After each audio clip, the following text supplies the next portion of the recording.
Okay, so I am next to a tower built in commemoration of Sir Walter Scott. Now, you're probably looking at me and thinking, hang about, no you're not, you're in the woods somewhere, you're not on Princess Street. Well, I'm not talking about the Scott Monument, I'm talking about Clermiston Tower on top of Clermiston Hill, also known as Clermiston Hill Tower. So you've probably got a lot of questions about why there is a tower built in commemoration of Sir Walter Scott out here on Clermiston Hill. Well, we get a little bit of information from just up here, just above the door.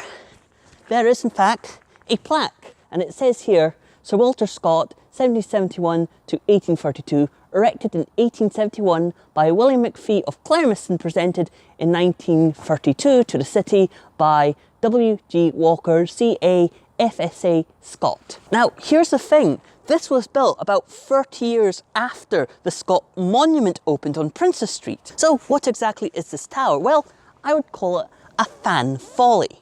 You've heard of fan fiction? Well, here is a piece of fan architecture.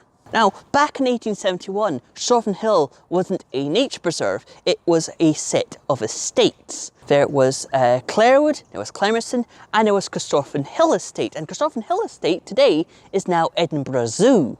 Now, sometimes if an estate owner had a bit of cash and a little bit of a passion for something, they would build a folly. And this is a fine example of a folly. And if it were just a little bit more eccentric than usual, they would base it on something that they love.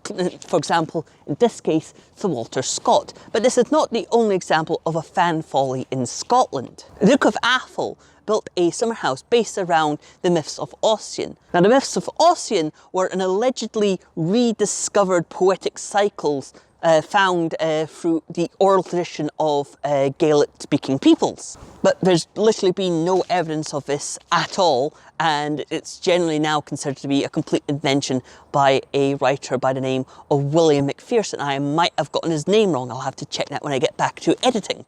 Now today, Ossian's Hall is owned by the National Trust, and you can go visit it. It's just off the A9 up near Dunkeld, and I highly recommend visiting it. It looks like Rivendell. But if you don't really feel like going all the way up to Dunkeld, you can just come here to have a nice look at a little bit of fan architecture in the form of this here fan folly.